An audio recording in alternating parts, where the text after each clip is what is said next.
You are here with By the Cover. Today we're going to be reviewing Dreamcatcher by Stephen King. This book was 690 pages long. It took me 7 days to read.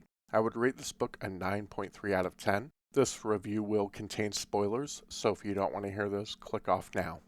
I went into this book fully expecting to hate it. I've seen this book come up on every single worst of Stephen King list that there is on the internet, and it's always towards the bottom.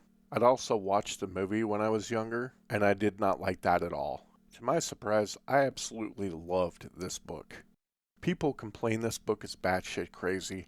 They are completely correct. It is. But I love Stephen King when he's batshit crazy. I think that's when he does his best work. The first half of the story is really driven by this group of 5 boys and the telling of their coming of age story and how their bonds of friendship have held up throughout their lifetime. And Stephen King is really good at doing stories like that.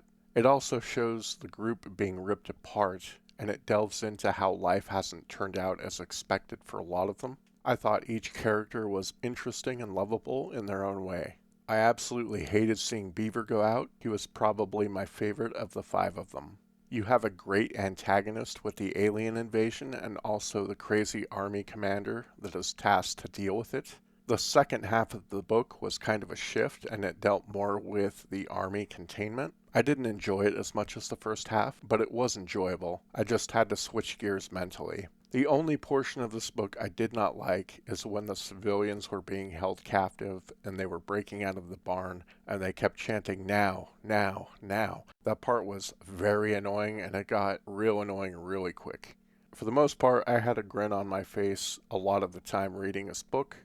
The book was surprisingly emotional for how absolutely absurd it was, which is why I think this is a great accomplishment. It took all sorts of subjects that on the surface sound completely uninteresting and disgusting to me and made it into an absolutely enthralling story from beginning to end. I will note I rewatched the movie after reading the book, and I still do not like the movie at all. I did not like what they did with Duddit's character in that movie. I thought it was stupid. So my opinion of the movie hasn't changed, but the book was awesome. That's about it. We'll catch you later.